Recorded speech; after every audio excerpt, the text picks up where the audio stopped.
शुक्रिया जनाब speaker. Sir, मैं इस वक्त यहाँ पर किसी मिनिस्टर की हैसियत में नहीं, मैं किसी और हैसियत में नहीं, एक माँ होते हुए और इस सूबे की वो पार्लियामेंटेरियन होते हुए जिसने इस दिन का ख्वाब पिछले 20-22 साल से देखा है।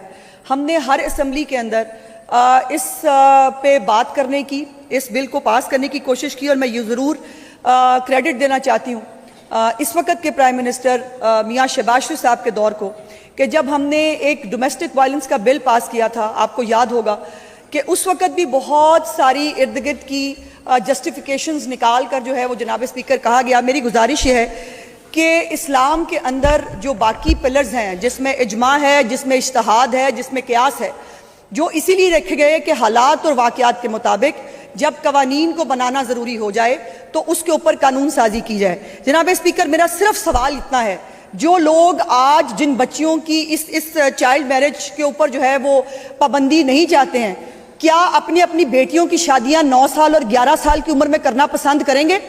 जिन्होंने इसके ऊपर डिसेंट नोट दिए हैं, क्या उनकी अपनी बेटियों की शादी 20-25 साल की उम्र में नहीं हुई है?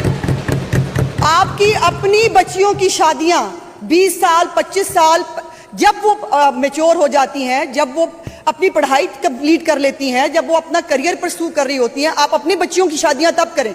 लेकिन दूसरों की बच्चियों की शादियां हमें कल्चरली ये करना है, हमें कबीले को देखना है, फिर वो अपने ऊपर भी रूल लागू होने चाहिए। नंबर 1। नंबर 2, जनाब स्पीकर, हमारे मुल्क के कानून के मुताबिक कोई भी कॉन्ट्रैक्ट में आप दाखिल नहीं हो सकते जब तक आपके पास ID कार्ड ना हो, जब तक आपकी उम्र 18 साल ना हो। जनाब स्पीकर, ये जिंदगी का इतना बड़ा कॉन्ट्रैक्ट है जिसमें एक बच्ची की पूरी जिंदगी उसकी सेहत सलामती के साथ एक खानदान के साथ जुड़ने जा रही है, और वहां पर हमें यह कहा जाए कि वहां पर एज नहीं होनी चाहिए, वहां जिस मर्जी भेड़ बकरी की तरह उस बच्ची को ब्याह दिया जाए, और उसके बाद उसके हेल्थ इश्यूज क्या होते हैं, कितनी बच्चियां मरती हैं अपनी इस जो है वो शादी के बाद जब वो मैटरनिटी के अंदर जाती हैं। इसके ऊपर किसी ने नहीं देखना है, इसके ऊपर किसी ने बात नहीं करनी। और क्यों? बाकी इस्लाम की सारी शिकें मेरे सारे भाइयों को याद हैं।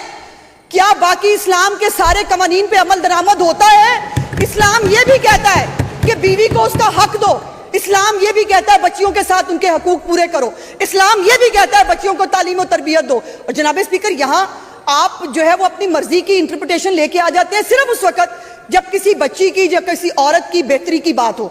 जनाब स्पीकर, मेरी गुजारिश ये है कि आज जिसने इस बिल को यहां पर जो है अपोज करना है, वो यहां खड़े होकर on the floor of the house ये अंडरटेकिंग दे कि उसकी बच्ची की शादी 9 साल से 6 साल से 7 साल से 11 साल से उम्र में उनकी अपनी बच्चियों की शादियां होंगी। जरूरी जनाब स्पीकर, एक बात के ऊपर जो मैं क्लैरिफिकेशन इस हाउस में देना चाहती हूँ।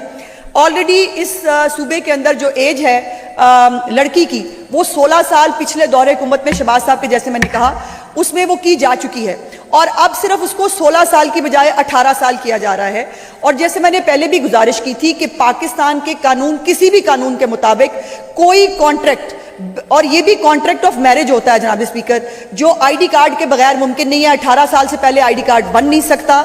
इसलिए मेरी गुजारिश ये है कि अगर ये बिल जो है इसके अंदर ये वाली जो अमेंडमेंट्स है खास तौर पर, इनको रूल्स के अंदर इनकॉर्पोरेट कर लिया जाए, तो फिर ये अगर विड्रॉ भी हो जाती है तो इससे फर्क नहीं पड़ेगा। बट सेंस जो है वो इस बिल की कि कोई ना कोई A, B, C, D 3 options जो हैं वो दे दिए जाएं लोगों को, कि अगर उनके पास ID कार्ड नहीं है तो उनके पास ऑप्शंस होने चाहिए।